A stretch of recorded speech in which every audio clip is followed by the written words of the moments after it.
नमस्कार दोस्तों, मेरा नाम है अनुपम मिश्रा और आप सभी लोगों का द टाइम फ्रेम में एक बार फिर से बहुत बहुत स्वागत है। दोस्तों, हम लोगों के सामने ओपन है निफ्टी का वीकली चार्ट और इसका एनालिसिस हम लोगों ने जो हफ्ते के एंड में हम लोग वीकली एनालिसिस करते हैं उसमें हमने इसका एनालिसिस ऑलरेडी देख रखा है। मैंने इस चीज़ को इसलिए आपके सामने ओपन रखा है बस एक बार आपको याद दिलाने के लिए कि ये स्ट्रक्चर है जो हमारे सामने है। मतलब एक हमारे पास एक हिस्सा है जो कि सपोर्ट की तरीके से कामकाज करते हुए नजर आ रहा है। साथ ही साथ हमारे पास एक रेजिस्टेंस जोन है जिसके नीचे मतलब हमने जो अटेम्प्ट किया था तो मतलब ऊपर चलने का, तो हमने पूरी जोर लगा के भी क्या किया, हम सिर्फ यहीं तक पहुंच पाए, हमने अभी भी इसको क्रॉस नहीं किया है। ठीक है। साथ ही साथ क्या है कि हमारे सामने जो ये नेक्स्ट वीक है ये क्या है, एक न्यूज़ बेस्ड है। न्यूज़ बेस्ड मतलब कि इसके पीछे का रीज़न ये है कि देखिए आज संडे है, ठीक है ना, और ये माना जा रहा था कि आज डील साइन हो जाएगी ईरान और यूएस के बीच में। ईरान और यूएस के बीच में ये डील साइन हो जाएगी, लेकिन अभी तक ऐसा कोई औपचारिक बयान या ऐसी कोई ऑफिशियल स्टेटमेंट अभी हम लोगों को देखने को नहीं मिला है कि ये डील साइन होगी। हाँ, कुछ मेमोरेंडम के पॉइंट्स निकल के आ रहे हैं कि जो है ईरान शायद तैयार हो चुका है कि हम न्यूक्लियर वेपन्स को नहीं रखेंगे और हमें उसके बदले में जो है अमेरिका हमें काफ़ी सारे जो अमाउंट की बात हुई थी कई बिलियन डॉलर्स की वो देने को तैयार है। लेकिन ये सब जो मेमोरेंडम की बातें निकल के आ रही हैं वो ब्रोकर्स के पॉइंट ऑफ व्यू से निकल के आ रही हैं। अगर हम यहाँ पे न्यूज़ की बात करें, अगर मैं न्यूज़ की एक मर्तबा आपसे बात करूँ तो यहाँ पे क्या है कि देखिए यहाँ पे एक हेडिंग लिखी हुई है, Trump says deal to be sign today, Israel hit south Beirut. मतलब कि ट्रम्प कह रहे हैं कि डील आज साइन हो जाएगी, मतलब हो जानी चाहिए, ठीक है, लेकिन इजराइल क्या कर रहा है, वो अपने हमले नहीं रोक रहा है, जबकि वहां पे ऑलरेडी एक सीज फायर चल रहा है। ठीक है। वहीं दूसरी तरफ ये देखिए लिखा है, Tehran has disputed the timeline but says the signing could happen in coming days. मतलब कि ईरान बोल रहा है कि हम ये आज हम साइन नहीं करेंगे, मतलब आज जो 14 जून की ये डेट है, संडे का जो दिन है, आज हम साइन नहीं करेंगे, ये आने वाले दिनों में साइन हो सकती है, हमें थोड़ा अभी क्या है और वक्त चाहिए। ईरानियन मीडिया से इस Tehran not yet taken a final decision on the framework agreement एमिड reports Qatari negotiators have flown to Iran in a bid to help conclude the deal। मतलब कि अभी सब कुछ एक बातचीत के फेज में ही है और ईरान ने ये क्लियर कर दिया कि आज हम मतलब जो स्टेटमेंट जो मैंने पढ़ा है कि हम भाई आज जो हैं डील साइन करने वाले नहीं हैं। साथ ही साथ ट्रम्प ने कहा है कि जैसे ही डील साइन हो जाएगी सब कुछ हो जाएगा, ये स्ट्रेट ऑफ हॉर्मुज़ जो है सब के लिए ओपन टू ऑल, सब के लिए खोल दिया जाएगा, कोई आए जाए कोई दिक्कत प्रॉब्लम समस्या नहीं है, बस ये डील जो है किसी तरीके से साइन हो जाए। और जैसे ही ये डील साइन होगी, claims the US will eventually gate Iran's nuclear material. ये देखिए ये सबसे बड़ी प्रॉब्लम इसी चीज़ को लेके आ रही है कि मतलब यूएस मतलब ट्रम्प कह रहे हैं कि भाई जैसे ही डील साइन होगी उनका जो न्यूक्लियर मटेरियल है ना वो हम ले लेंगे। ईरान कह रहा है चाहे कुछ भी हो जाए हम ये नहीं देंगे, डील साइन हो चाहे ना हो। अब इसके ऊपर एक पूरा मतलब माहौल बिगड़ा हुआ है और माहौल अगर अभी बिगड़ा हुआ है तो पता नहीं आज साइन होगा नहीं होगा, ये तो भगवान जाने। फिलहाल एक खबर और है कि बैंक ऑफ जापान 16 तारीख को बैंक ऑफ जापान क्या कर सकता है, 0.75 बेसिस पॉइंट से 1 बेसिस पॉइंट बढ़ा सकता है अपने इंटरेस्ट रेट को। ठीक है। तो ये भी हमारे लिए इस वीक मतलब 16 तारीख को, ये 15 को शायद बैठक होगी या बैठक हो चुकी है और 16 को इसका डिसीजन शायद लिया जाएगा। तो ये एक बहुत ही इम्पॉर्टेंट फैक्टर और है जो हम लोगों के सामने खड़ा है। फिलहाल सीधे चलते हैं यहाँ से डेली टाइम फ्रेम पे। वीकली की बात हम लोग ऑलरेडी कर चुके हैं, ठीक है। अब वीकली माफ़ कीजिएगा डेली टाइम फ्रेम पे हमें क्या दिखाई दे रहा है। डेली टाइम फ्रेम पे हमारे सामने ये देखिए, हमारे जस्ट सामने क्या है, ये एक ट्रेंड लाइन है जो कि रेजिस्टेंस के तौर पे काम कर रही है। अगर डील साइन हो जाती है, मतलब अगर मार्केट में किसी प्रकार की पॉजिटिव न्यूज़ अगर मार्केट में आती है तो जाहिर सी बात है हम ऊपर की तरफ चलना चालू कर देंगे, ठीक है। और अगर इन एनी केस अगर आज डील साइन नहीं होती है तो तो हमें एक ये भी प्रक्रिया देखने को मिल सकती है कि शायद हम एक दिन का वेट एंड वॉच की सिचुएशन में चले जाएं। ये भी हो सकता है कि हम किसी एक दिन की वेट एंड वॉच की सिचुएशन में चले जाएं। हम इस चीज़ का वेट करें कि क्या डील अगर संडे को साइन नहीं हुई तो क्या मंडे को साइन हो सकती है। ऐसा कुछ भी हमें देखने को क्या मिल सकता है। फिलहाल हम लोग बात कर लेते हैं एक बार टेक्निकल एनालिसिस को लेके। तो सिंपल सी चीज़ है, एक बहुत ही अहम और बहुत ही इंपॉर्टेंट रेजिस्टेंस जोन को, यानी कि वो ये वाला जो आप हिस्सा देख रहे हैं, ये वाला हिस्सा, इसको ब्रेक करके हम क्या किए हैं, ऊपर की तरफ जाके क्लोजिंग दिए हैं। लेकिन आपको ये इस कैंडल को जब आप देख रहे हो ना, तो इसे बिल्कुल इसी तर्ज पे देखो भी आप, देखो मतलब कि ये जो हिस्सा एक रेजिस्टेंस का है ना, ये जो आधा कैंडल की आपको तेजी नज़र आ रही है ना, वो सेकंड हाफ में ही क्रिएट हुई है। ये सेकंड हाफ में हुई और टोटली ये तेजी कहाँ से आई है, टोटली न्यूज़ के बिहाफ पे ये तेजी हमें आते हुए नजर आई है। यानी कि मार्केट ने क्या किया था, ये जो लेवल था तकरीबन 23,500, आप सब लोग जानते हैं कि 23,500 एक ऐसा लेवल है जो कि ऑटोमेटिक ओआई जनरेट करता है। ऑटोमेटिक ओआई जनरेट करता है मतलब कि ये एक ऐसा लेवल है जिसको बहुत सारे लोग as a strike price, as a trade use करते हैं। और यहाँ पे एक भारी मात्रा में ओआई देखने को मिलता है। यानी अगर यहाँ पे कॉल साइड में 23,500 की कॉल साइड में भारी मात्रा में ओआई जनरेट होकर रखा होगा और मार्केट ऊपर की तरफ जाएगा, तो जाहिर सी बात है ये लोग क्या करेंगे, अपने ट्रेड को एग्जिट करेंगे, क्योंकि इनको लॉस हो रहा होगा।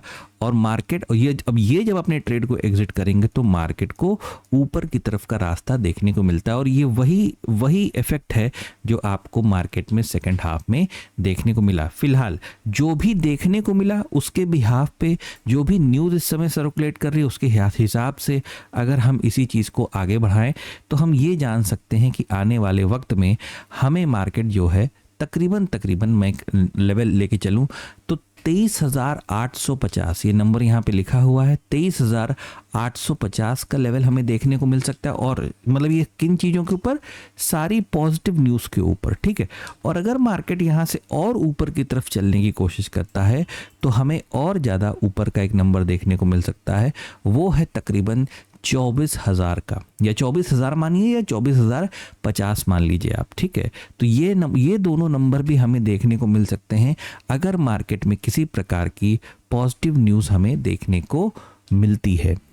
और ये जो हम लोग बातें कर रहे हैं, ये सारी बातें किस पे हैं, एक डेली टाइम फ्रेम को लेके हम ये सारी बातें कर रहे हैं। हमें इस चीज़ को भूलना नहीं है कि हम अभी भी इस ट्रेंड लाइन के नीचे हैं, क्योंकि अगर यहाँ से नीचे की तरफ का अगर रास्ता हमें मान लीजिए तय करना पड़ भी गया किसी नेगेटिव न्यूज़ की वजह से अगर हमें नीचे का रास्ता तय करना पड़ गया, तो बेहतर ये होगा, मैं तो कहूँगा कि मार्केट क्या करे, एक कैसे मेरे कहने से मार्केट नहीं चलेगा, लेकिन एक सोच है हमारी ऐसी, मार्केट यहाँ पे एक पॉज ले एक दिन का और उसके बाद यहाँ से फिर वो नीचे की तरफ का रास्ता तय करना चालू करे। वो कहाँ तक का हो सकता है वो अभी हम लोग छोटे फ्रेम पे चलेंगे तो वहाँ पे इसके ऊपर लेके बातें करेंगे। सीधे चलते हैं यहाँ से, मैं 30 मिनट पे नहीं, पहले आपको 1 घंटे पे लाता हूँ ताकि वहाँ पे एक ठीक से एक ड्राइंग हम लोग क्रिएट कर लें।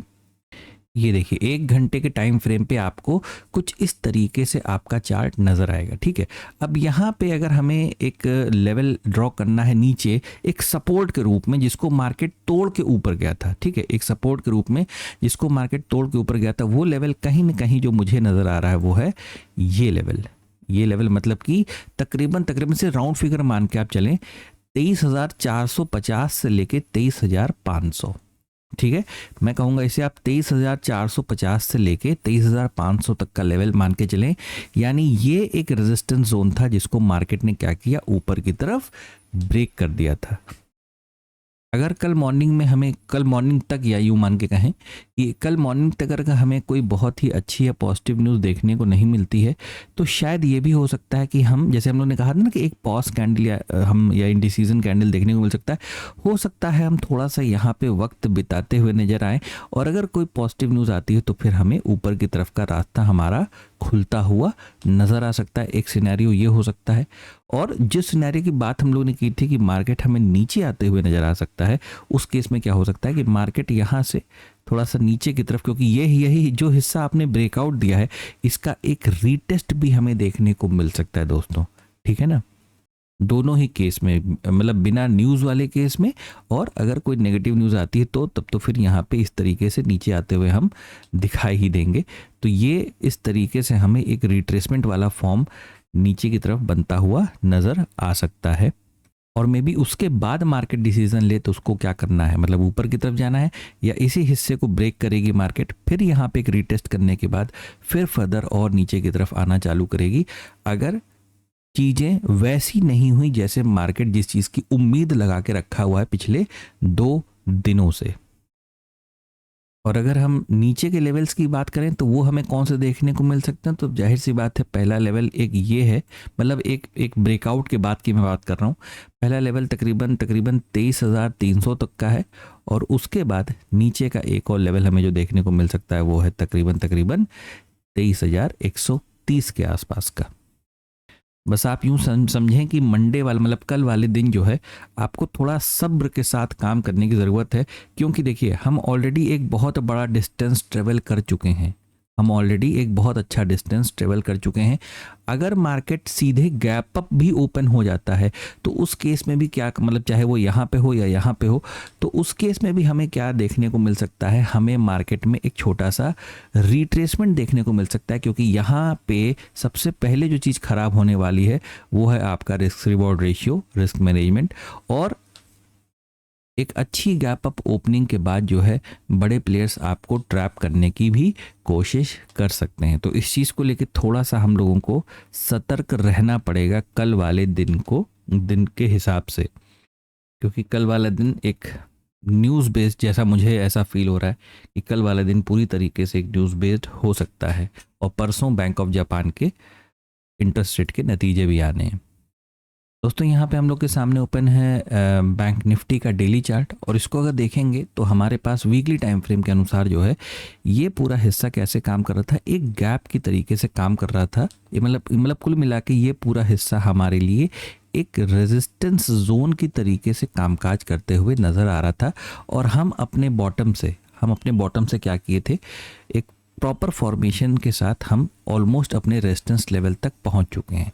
अब जैसा कि हम लोग ने बात किया कि जो है जो अभी न्यूज़ बेस्ड एक पूरी मार्केट कल हमें देखने को मिल सकती है, तो उस लिहाज से अगर मार्केट में पॉजिटिव सेंटिमेंट रहा तो जाहिर सी बात है जो और ऊपर का लेवल जो हमें देखने को मिल सकता है मार्केट में, वो पता करने के लिए हम लोग सीधे चलते हैं यहाँ पे 1 घंटे के टाइम फ्रेम पे। दोस्तों 1 घंटे के फ्रेम पे अगर हम लोग इसे देखें तो इस समय जो मार्केट है तकरीबन 56,800 के आसपास कामकाज कर रही है बैंक निफ्टी की, और इसके बाद सीधे हमें क्या मिलेगा, एक 57,000 का राउंड फिगर नंबर हमें देखने को मिलेगा बैंक निफ्टी में। तो यहाँ से अगर मार्केट ऊपर जाता है तो पहले 57,000 हमें टच करते हुए नज़र आ सकता है, और इसके ऊपर अगर और ज़्यादा मार्केट निकलती है तो वो लेवल हम लोगों को देखने को मिल सकता है, वो है कुछ 57,400 तक का या 57,450 तक का, आप इसे मान के चलें। ये लेवल 1 मिनट मिट गया, मैं इसे फिर से बना दे रहा हूँ। ये लेवल हमें कहीं ना कहीं देखने को मिल सकता है बैंक निफ्टी में, क्योंकि आप यूं समझें कि ये हिस्सा जो आप देख रहे हैं मार्केट का, ये वाला, ये देखिए हम ऑलरेडी इतना ट्रेवल अपने बेस से हम क्या कर चुके हैं, एक प्रॉपर फॉर्मेशन के साथ हम ऑलरेडी इतना ट्रेवल कर चुके हैं। जाहिर सी बात है अगर मार्केट ऐसे टाइम पे हमें किसी प्रकार का कोई रिट्रेसमेंट दे, मतलब एक रेजिस्टेंस जोन पे टकरा के मार्केट का किसी प्रकार का एक हमें स्विंग नीचे की तरफ कर दे और दोबारा उसके ऊपर अगर हमें मार्केट के ऊपर की तरफ ले जाए, तो इस केस में हमारा रिस्क रिवॉर्ड रेशियो भी अच्छा होगा और हमें ऊपर की तरफ ट्रेड करने में कॉन्फिडेंस भी आएगा। बाकी अब बस देखना ही है कि रात भर में कोई अच्छी बुरी कैसी न्यूज़ हमें देखने को मिलती है, उसके हिसाब से हम लोग अपने अपने प्री मार्केट एनालिसिस वीडियो वाले में जब हम लोग मिलेंगे तो वहाँ पे हम लोग बातें करेंगे कि कल की मार्केट को, मतलब उस समय हमें गिफ्ट निफ्टी के भी सेंटिमेंट्स देखने को मिलेंगे, कई सारे फ्यूचर्स के भी सेंटिमेंट हमें देखने को मिलेंगे, तो उसके हिसाब से हम फिर अपना ट्रेड प्लान करने की कोशिश करेंगे। दोस्तों बस इतना ही है कल के लिए निफ्टी और बैंक निफ्टी के एनालिसिस में। आशा करता हूँ आपको समझ में आया होगा, अच्छा लगा होगा। अगर आपको अच्छा लगे तो please like, subscribe and share my channel.